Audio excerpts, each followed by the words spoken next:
Okay, hello fans.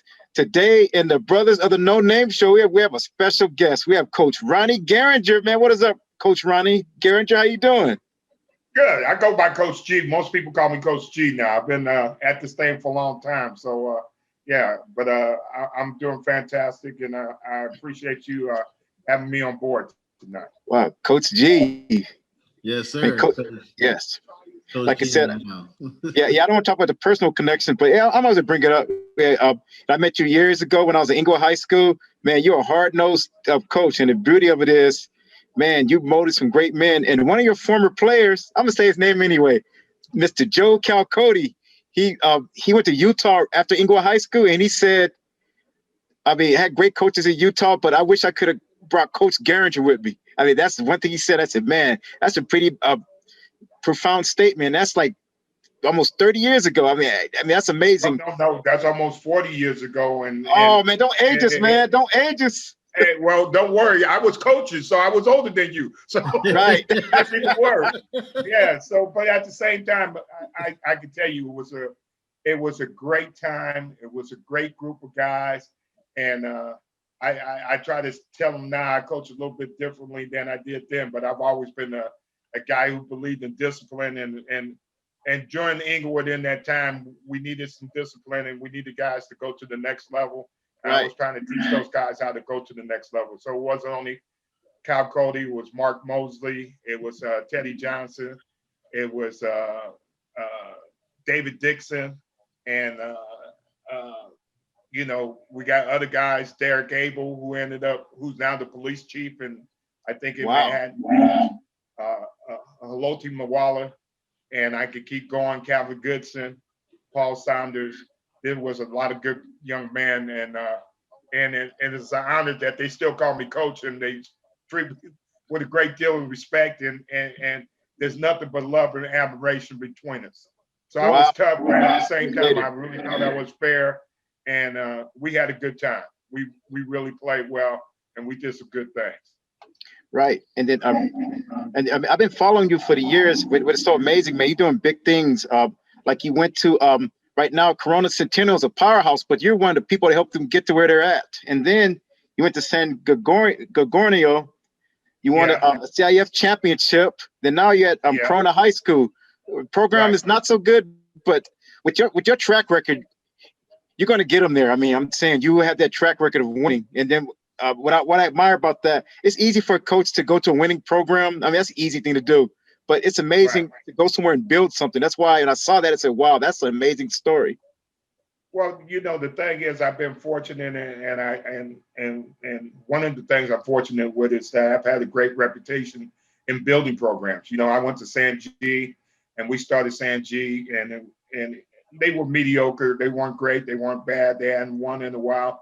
And we did bring a CIF championship there, and I didn't leave the cupboard. I didn't leave the cupboard empty. So when I went to Corona, one of the first things was we had 11 transfers that moved in, a number of them Division I, and then they were all ruled ineligible for the year, and kind of was the death sentence. So it's kind of slowed the process in trying to be a winner there. But I have a great young staff, and I think we're going to get ready to turn the corner soon. Got a lot of support and a lot of love, but you need the Jimmies and the Joes to compete. And I can always use the old Inglewood. I take the old Inglewood Jimmies and Joes, and I could go compete in that level anytime. Right. It's the great centennials, because those guys can play ball. Right. Because like I said, I saw Marty that. Stewart, by the way, I better throw Marty's name out there. You're gonna miss a name and they could get all mad. There's gonna be a ton of guys that I missed, but they were all Henry Green, who ended up going to Stanford. I'm probably gonna think of more and more as they pop in my head, because I don't want to miss out, but I'm sure I'm gonna miss a few. Right. It's gonna be hard to just name all the players, man, that you done came and all the people you done came in contact with. With that being said, I did have a question, because to have such a legacy like you have, and the longevity, and all this dedication, what team, that you Wow, could. what team was Oh, the you're gonna best put him on the team spot. ever Oh, of No, all no, I was thinking time? of that. I was thinking of that No. question. It's Oh, a, then it's, why Wow. you had to do it's a that to soft him? question. It's a soft I'm gonna, question. It's I'm gonna give you an answer, but I'm gonna name three. okay. Okay, I yo, had yeah. Yeah, I okay. had a San G team that that won the CIF Championship. A guy by the name of Caleb Hayes is at Oregon State right now. Uh, Tyrese is at Boise State, and that was a great group of guys with three great linebackers Right. that played for me. That's what's up. I had a Centennial team that went to the finals that ended up 12-2 in '96. That was a great team. I was able to be around guys like Vontez Perfect, who went to the next level. Right. I was able to coach an '85, '84 team that won the CIF Division I title at Crespi with a guy by the name of Russell White, who ended up being pretty good. Right. And then my '84, '85 Inglewood teams, I really loved and enjoyed. And I'm gonna be honest with you, I enjoyed all those groups. But if I named, I gave myself some leeway. I named three different teams, but I love them all. Right. You know what? We'll take it. I wasn't really going there with it, but we'll No, take but it. I got you. But Yeah, you did go there. You And didn't I know, think but I you did it. responded with a good answer. I think I threw 4 squads in there, so at least I think I'm gonna be all right. Hey, that's I had beautiful. I had another guy, a Valley View group that featured a guy by the name of Derek Ward, who ended up playing for the New York Giants and won the Super Bowl with them as Wow. well. So I've been blessed with a ton of talented young men that I've been around, and as much as they helped me grow, as much as they think I helped them grow, they helped me grow. Right. I really learned some lessons from these guys, and I'm still open to learning. So even though I'm a old dude now, I don't look as old as my age, but No, you look good, man. Don't. You look You really look the yeah, same. you look so really good, man. I feel good about the future and the guys I've coached. I've been blessed. Yeah, you definitely been blessed, man. And like I said, man, to have these type of memories, and it's not a lot of people that can walk on this planet and have such in-depth memories like that, like you have, and especially like when you have these kids kind of coming through you, and then next thing you know, you see them on television, they're in the NFL, they're taking it to the next level, and to have that connection, you know. So like, for example, I have a question. Like, for example, when these guys went to the NFL, there was moments where these guys kind of reached out to you and was like, hey, we got these tickets, and this, that, and the other. You know what? Here's what's been funny. Because you develop so many relationships, I never wanted the guy to feel like he owed me something. Wow, excellent. Okay. I've never reached out in that way. I could have, and I'm sure I could have got tickets at some point from some of these guys, because Right. they've said marvelous things about me. But more than importantly, I just been able to enjoy their success, and now with Facebook, kind of share it a little bit. So I got a guy by the name of Nathan Metters who's playing for Jacksonville Jaguars. He's there right now. And like I said, I got some guys in college right now. Have a stepson who's at the University of Washington. So I just been lucky and blessed. And I don't ever reach out for tickets per se, because like I said, they got family and other things, but I've had close relationships still, and it's been rewarding. Definitely. I mean, and like you said earlier, you learn from them, they learn from you. It's like the best chemistry of parenting. You're teaching your kids to grow up, and then at the same time, they're teaching you as a parent. And you get more and more humble, you get more and more mature, as a parent. So Right. So I can relate to the connection, as a parent. I feel like I've had at least 1,000 sons. Yeah, easy. Right, because Yeah, I can look in easy. your eyes when you describe them. That's what it sounds like, right? Yeah, I'm super excited. I reach out to these guys constantly. I talked to Mark Mosley and Teddy recently, and it was a group where there were a lot of former Inglewood athletes about a month and a half ago that we were talking, and I talked to most of my guys. I've kept relationships, and with Facebook, it's opened up that and kept relationships open, and where you're able to at least contact one another. And then I'm still in the game. I'm blessed and still in the game, and it's a game that I truly love, and I think it's special. That's beautiful. That's beautiful, man. To have, like you said, it's like having 1,000 sons. Oh yeah, easy. Man, you got about 8,000 grandkids, man. Hey, but he had I might have 8,000 of my own. Shoot, I got 5 kids with like 9 already. Yeah, but okay, you have 1,000 sons, but you don't have to pay. You don't have to pay any money though, which is good.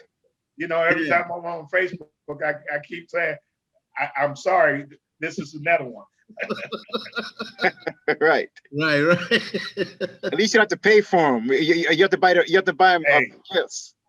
At least I ain't have to pay for them. But quietly kept. I've taken care of a lot of guys. Like I said, one of my proudest moments is that Derek Abel became police chief of Manhattan Beach, and he invited me to be there. And he gave such an inspirational speech. Right. And mentioned some things that you forget, but they remember. And it was about buying them a pair of football shoes. Wow. You know what, Coach G, man, it's not many people who walk through life and like I said earlier, just can be surrounded. And this just another thing, to be able to be connected to something like this, you know what I'm saying? Especially when you have an impact in your position, you get a chance to do more than just coaching, and in a lot of cases, no doubt, father figure, you've been that big brother, you've been the mentor, you've been that one that these kids, when they didn't have no trust and nothing else in life, they came to you, you know what I'm saying? And you get a chance to kind of cover all these things along with the coaching, and showing them, to better their talents and skills on the field, and also mentally, and a lot of people don't understand that, and I just want to point that out because a lot of people don't understand. Coaches are just not coaching the team not play football. And these are serious and real relationships. Well, there's no doubt that you see some things sometime, and Hollywood likes to emphasize things where coaches are winning at all costs, and that they don't care about grades, and they don't care about players as human beings as well as students. And it's just the opposite for me. I was blessed because I had a dad who worked at Nickerson Gardens as a gym director for a number of years. Okay. And I saw the things he did and what he established. And it's tough love in some ways. And it was tough love back then to a certain degree, but it was also letting guys know that you care. Because when they know you care, they're willing to do anything for you. They're willing to go through a wall.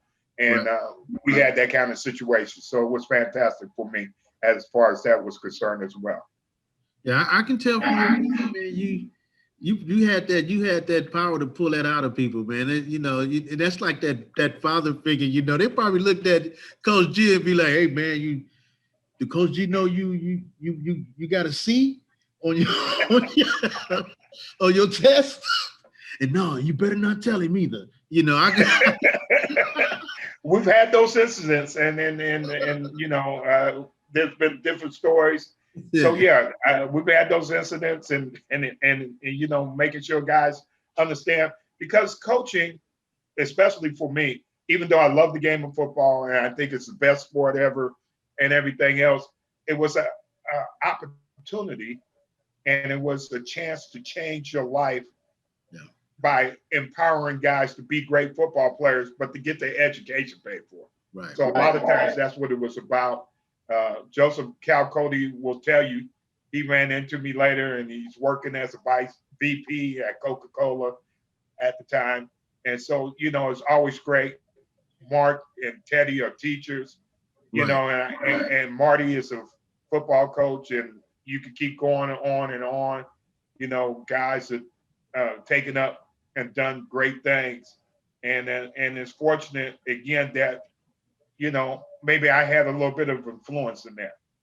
Right. Oh yeah, I'm pretty sure with the impact that you had with your records for the teams, that speaks volume. I'm pretty sure that impact rolled over, and you did. You Well, influenced thank a you. lot more. Yeah, I'm pretty sure. Yeah, Thank you. I really appreciate that. yeah. Right. And I have a couple of questions. One, it's generic question, but I'm asking anyway. Like, what's the difference in coaching players back then to compare to today? I know there's more rules and stuff, but I just curious, what's the difference? I like to hear from your Well, first of perspective. all, as a football coach, half the things that you did today, you can't do now. So I already know that. I would have been fired by now. But Yeah, at we the got same beat up time, in our days. Like, what you did? yeah, our days was a little bit tougher. Here's what I'm gonna say. They say kids are softer today, but it's not really the case to a certain degree, because I think one of the big differences that athletes in the past were multi-sports guys, and it was looked upon to be that big of a deal. Now, because of 7-on-7s and lineman camps and other things, which are great tools and has enhanced college recruiting immensely, you got guys who are more focused and more trained on their sports now. I remember Teddy was a two-way guy. He played basketball, Yes, I and remember that. and he played football. But now, it's hard to be in multiple sports for the most part, especially if you're playing for, some of these bigger programs or elite programs like St. John Bosco or Mater Dei or Centennial or Mission Viejo. I mean, a lot of top programs that have done well, that it's just hard to be a two-sport guy these days. But I would say that would be the difference, number one. And then number two, like I said, the training now. There's really not an off season anymore in football. There used to Wow. be time off. You used to come back and Right. you had 3 weeks, and you had the hell week, and you had Ooh, things like that. I And remember Hell now Week. these kids, now these kids are going to tournaments in January, 7-on-7 tournaments. And they're big deals. And like I said, it's enhanced recruiting greatly. But a kid is more specialized, I would say, would be the best word, as a football player now. So in the off season, they're training to be a better football player. So they're in 7-on-7s. They're doing speed training. Track used to be another double sport that you used to have. I remember Calvin Goodson was a football player and a track guy, and he couldn't do both anymore. So this were guys. I had a guy by the name of Don Cunningham who was a baseball guy who played at guard, who ended up going to USC on a football scholarship. Had a kid that also was from Gar, the Guidry kid, and his son. I just watched his son play for the Jets last week, caused a fumble against the Raiders against the Vegas Raiders. So it's just, I've seen a lot of my guys and the kids blossom into great men and great athletes and great fathers, and that's what my goal has been from the beginning, is to encourage young men to be successful through sports by enhancing their chances to get an education for free. Yeah, man, and you know what, and like I say, man, mad respect, and I'm glad you're sharing this too, because this gives, like I said earlier, it gives the people a chance to see that, coaches just do more than show them how to run plays and and how to do a little bit. Yeah. A lot of money out of pocket a lot of times. Yeah, Really? and that's okay. It was well worth it. It was well worth it. Yeah, I believe it. I believe Now, it. you have a question now with this pandemic. How are you guys preparing? And that's all. You guys start in January, which is crazy. You guys, I mean, it's like every sport's going to be a spring sport this year, pretty much. Well, there are certain guidelines right now. So there's not even the football out there right now. So Right. if you're saying we're training, but we have kids in pods that's separated. You hope a kid doesn't catch something in that group, because if he catches it in a group, the whole group has got to be quarantined for 14 days. Oh my It's goodness. a tough thing out there. Here's what I would say: parents, be smart about the situations you put your kids in right now. There's no doubt that there programs that are trying to still play football right now, and they're becoming club football teams. Just, do your due diligence and make sure you put your kid in the right place, and understand that, I would say for most parents, understand your kid's worth. A lot of people over evaluate and give their kids a lot more worth than maybe they should be. And then there's some who, underplay it and underestimate their kids' worth. And I think that's one of the most important things. If you're going to be out there right now and you're going to try to play for a club team, make sure it's safe. Make sure the guys that are coaching you are those kind of guys. And I'm not saying they're not. I'm just saying just be, do your due diligence, because that's what parents do now anyhow. They do the due diligence on every part of football. Football is not played for fun anymore. That's the last thing I would say. Football doesn't get played, for fun. I mean, it used to be you played it for fun, but with CTE, with the other issues out there, with the other issues out there, you got to, if your kid is playing football, there's a reason why he's playing, and that is either to go to the next level or, even maybe being a pro one day. But football just is not played for fun anymore. So that's gone. Yeah, you're right. Yeah. And I, I'm fortunate enough, and I tell a lot of youngsters that too, like within our age bracket, if you 47 or better, maybe 45 or better, you got a chance to witness a tremendous transition than the people who lived from the 30s to the 70s. Right. A lot of stuff has evolved in our generation, from the rotary to the push button, the Star 69. I mean, we went from 8-track to nothing. We you don't need nothing now. You just need just put something in your ear and you got music. We went from phones with cords to it's on the watch. Y'all can tell we got those little things, and we're not carrying a beatbox anymore. Exactly. Where you had to get your weightlifting in. Exactly. And you know what? That's probably why we was all in so much shape back then, because everything was so bulky and heavy, No doubt. No doubt. That crate of 33, the album, the 33 albums, so you can DJ a party, So, put them in and go to dust over for me. But man, once again, I can reiterate over and over, I can say this till it gets redundant. Man, people, we need more people like you, in a very large scale. And and it don't have to be about football, but just that same grounded persona and attitude about life, period. Because what you've done is you fathered some kids that didn't have their father. You raised a village.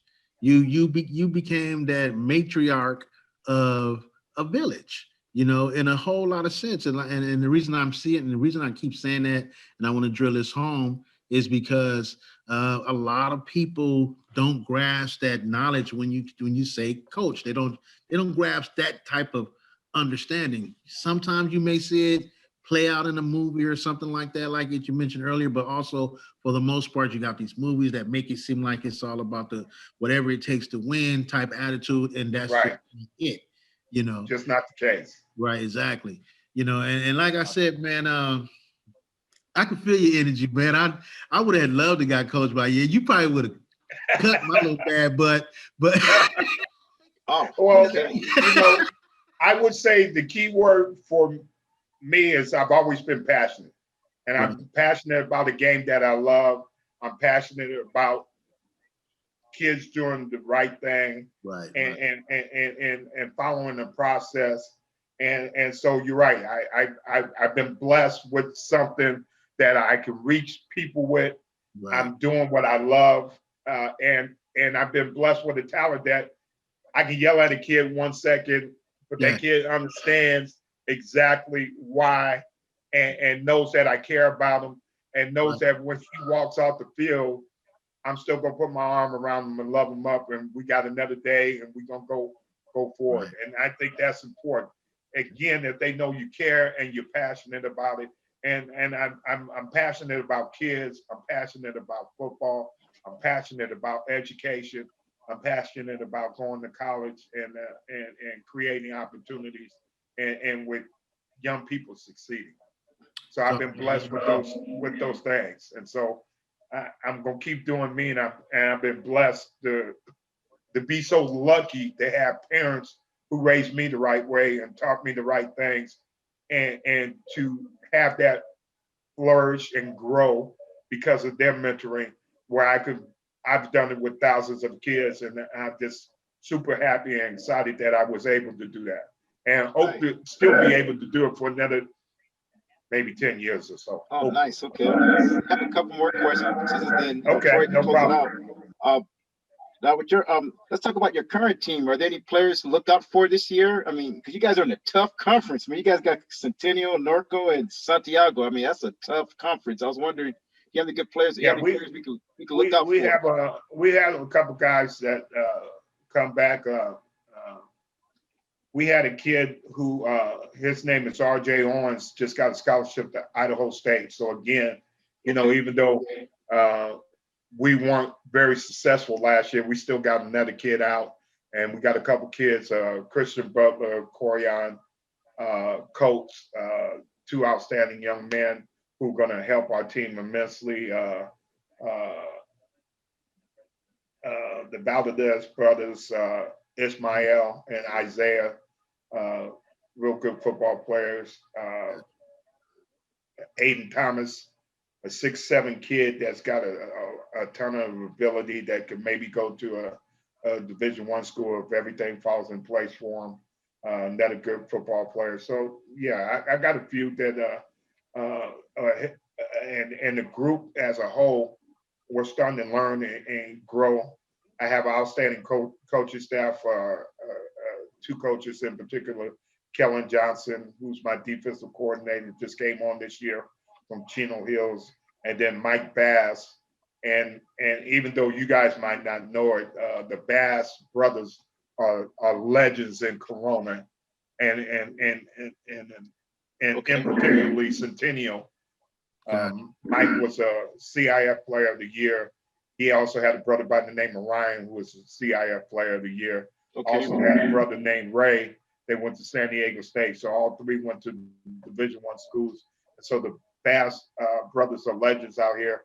And I got Mike aboard as well. So Kellen has done an outstanding job with our defense. He brought some good young coaches with him, and then the addition of Coach Bass and then Trevor Bermudez and some other guys.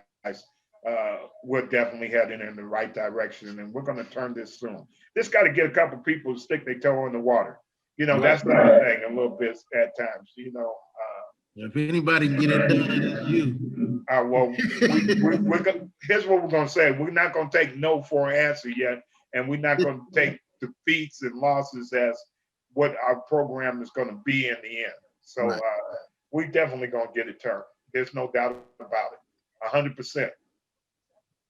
That's what's right. Okay. The one question is just a curiosity. I should have asked you at the beginning. At Inglewood High School, you were a defensive coach, but in college at UCLA, you were a running back. Now, how did you become a defensive coach? I'm just curious. Well, here's what's amazing about all that, and that's a great topic. I kind of missed the opportunity because I could have been a graduate assistant under Coach Donahue, and to this day, sometimes you kick yourself in the butt about certain things. But at the same time, I think I ended up where I needed to be because I needed to be a mentor for young men and high school age kids.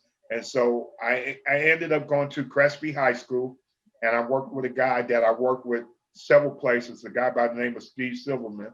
And he was the OC, and I became the DC. So even though I was a running back at UCLA, I thought being the DC really groomed me. And so I was a DC for my first 15 to 20 years of coaching and being on the defensive side. And then when I jumped back on the offensive side, I think it gave me a better understanding of how to be a good head football coach. So sometimes the process is you understand why offense is doing certain things, and then you understand why defenses are doing certain things. So I think that was a great breeding ground for me to understand the game totally. Okay. And it super helped me. And, and when you become a head coach, you better know everything. So you better know how the quarterback's supposed to play. You're supposed to know how the receivers are supposed to play. You got to be able to put a passing game and a run game together. So you got to be able to know the blocking schemes. Okay. And then from the defensive perspective, all that was put in place. And so you also know how defenses would line up to certain formations. So I was blessed to work with Steve. He was a tremendous coach, and he just retired as a teacher recently, but he's still coaching football. And I went with him several spots and created the opportunity where I became a head coach. And I got to give Dale Mitchell credit for that. And that was at Centennial when I first became a head coach. And at that time, it was funny. I wasn't a teacher there. So it was hard to get a coaching job in the job that I was doing. I was a security guard at the high school, but he thought enough of me as a football coach and saw a lot of things that I did that he gave me a great opportunity, and everything's blossomed since then. And I've been lucky and fortunate to be where I am today. Right. Yeah. You know what? You got fortunate enough to get a chance to take everything in its different levels of phases. Yes. There you go. Exactly. And I'm still learning. I still in the process of getting better.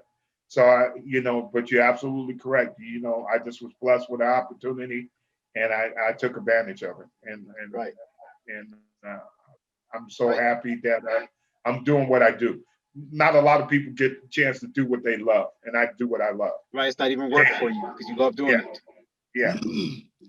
Yeah, man. Man, it was, it's an honor talking to you, Coach G, man. Well, I appreciate it, man. I love that, Coach G, man. That's pretty cool, actually. Yeah. Hey, it's better. Hey, you're on the tongue. So instead of butchering up his last name, that was a smart move. That's what you call a blitz. An all-out blitz. Well, like I said, I've just been lucky to do what I do, and I love it.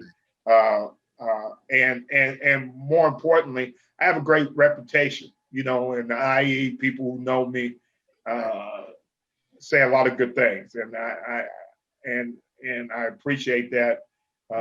People know I keep it 100. People know I keep it real, and then people know that I care.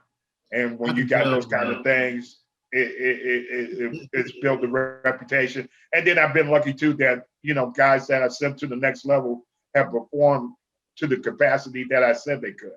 So when those guys deliver on something that I said, it gives me a lot of credibility, and I've just been blessed with those kind of things. And so I keep coaching, and I like I said, I'm probably going to be at it for a while longer.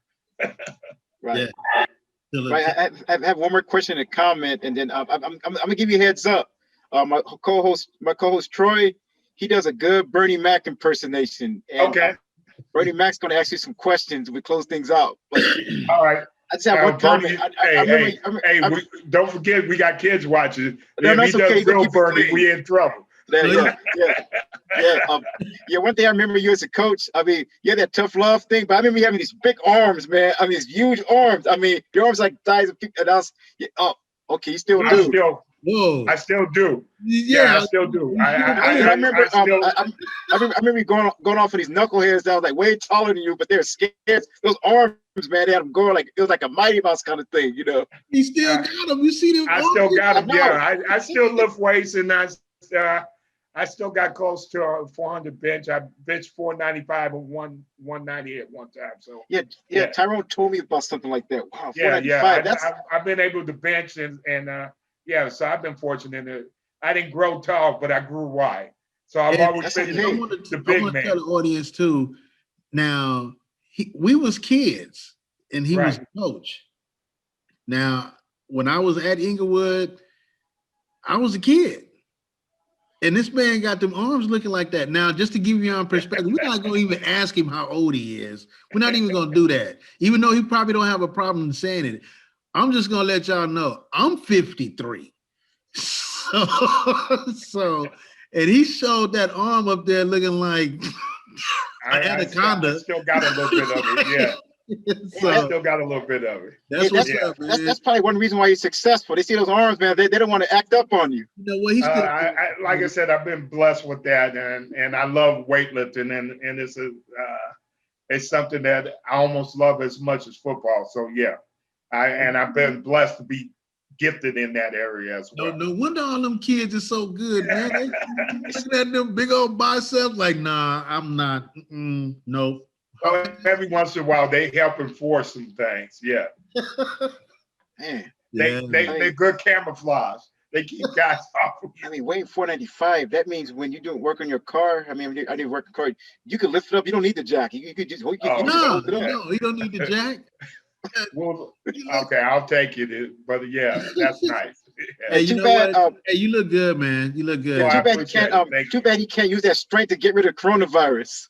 Oh, right? God, wouldn't we? Yeah. That'd be nice. But it seems like it's pretty good. It seems like they got an antidote and something. So we'll see what the situation is. Hopefully we can beat this thing down so we can get back to some kind of normalcy. Yeah, we will. And if not, we're gonna have to send Coach G in there and start yelling at him. You know? Yeah, just put that flex on him. Everybody get over here. You two, Corona 19. Oh, y'all come here. We don't want y'all running this play no more. Yeah, my last question before Bernie comes on. I always hear football players say the same thing, especially a coach. I can only imagine as a coach. They tell me sometimes when they watch a game, they can't really enjoy it like a fan because you're so technical watching the X's and O's. Now, do you watch games like that, or can you watch a game? I watch games like that all the time. For me, it is like class time. I'm gonna be honest with you. I go to a sports bar. So like right now, I'm in New Orleans, and it's funny. Anybody who knows me right now knows me at the sports bar because I come in, I put on 3 different games, and I'm watching every game. And I'm watching every game, and I'm watching all the things that are done or not done, analyzing it.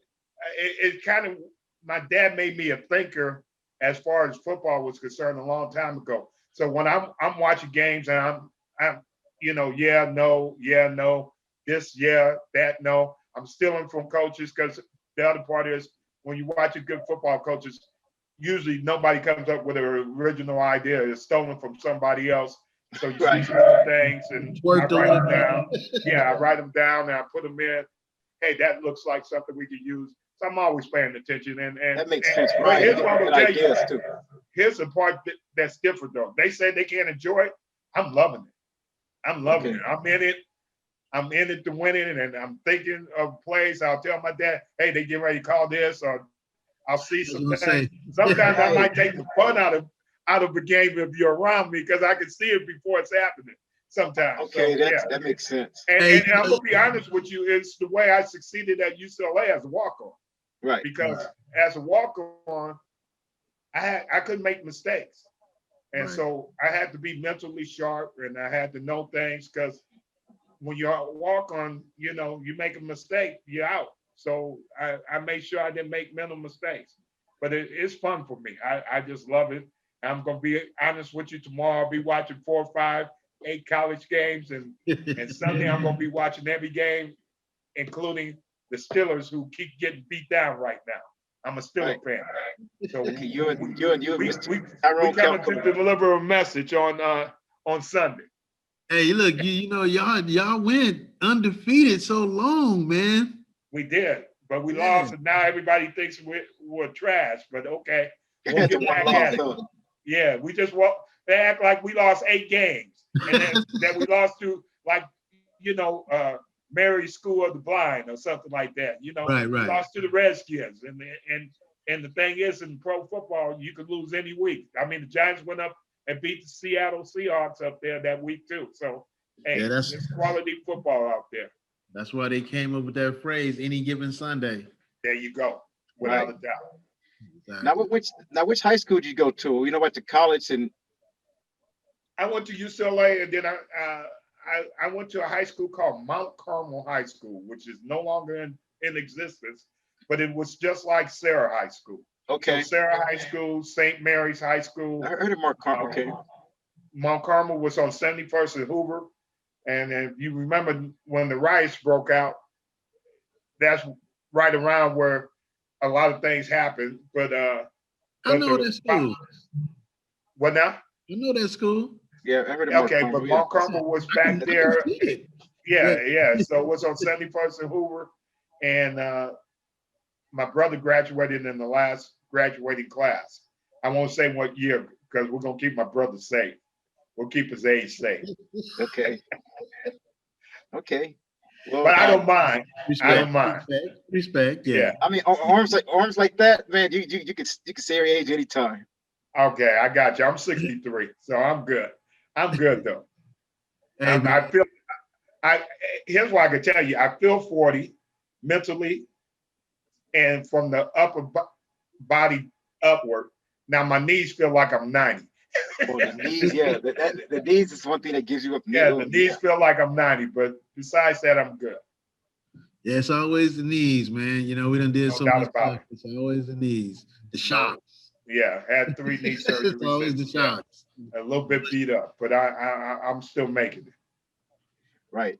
Okay, before we close this out, I think it's time for Bernie Mac to come in and talk. Okay, well, we're going to hear Bernie Mac coming and ask a few questions.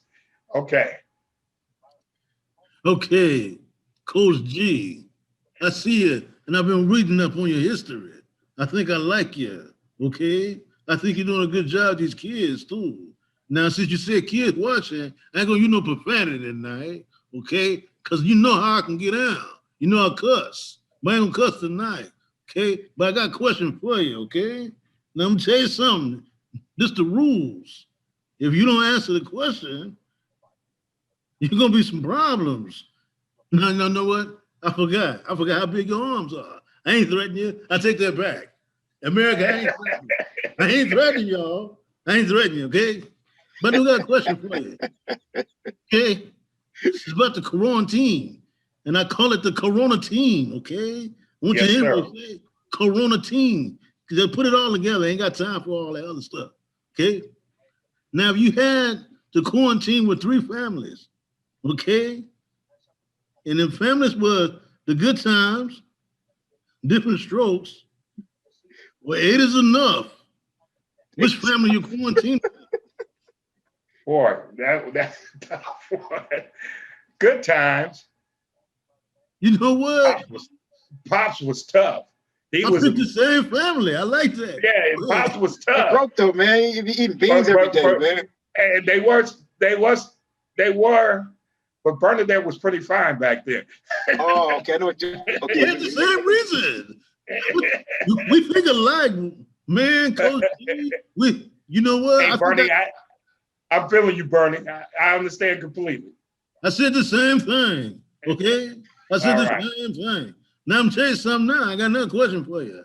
All Okay. right. Now, if you had a choice to be one of the village people, okay, to stop the quarantine, which one would you be? Oh God, Lord have mercy. Ooh.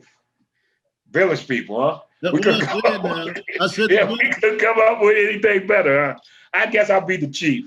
Okay. You I'll know, be the it chief. makes sense. You're a coach. You be a chief. You're in charge. Yeah, there we I go. like I'll it. be the chair. Yeah, I'll be the chief. All right.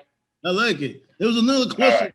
There was another question Stacey told me to answer, but I was trying to tell him my phone died and I can't see the question.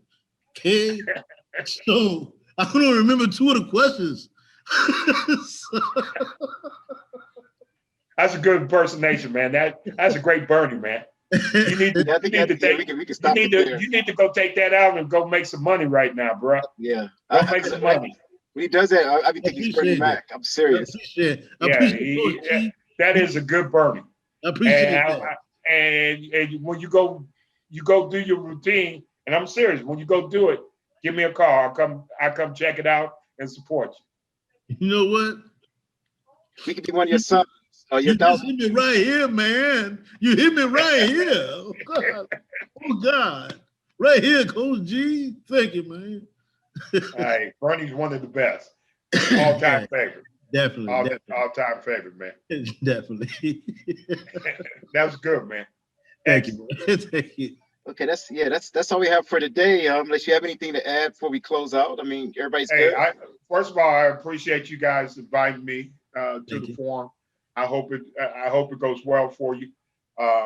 Anytime you need me back, anytime you need any kind of support, keep me informed, and I'm pulling for you guys.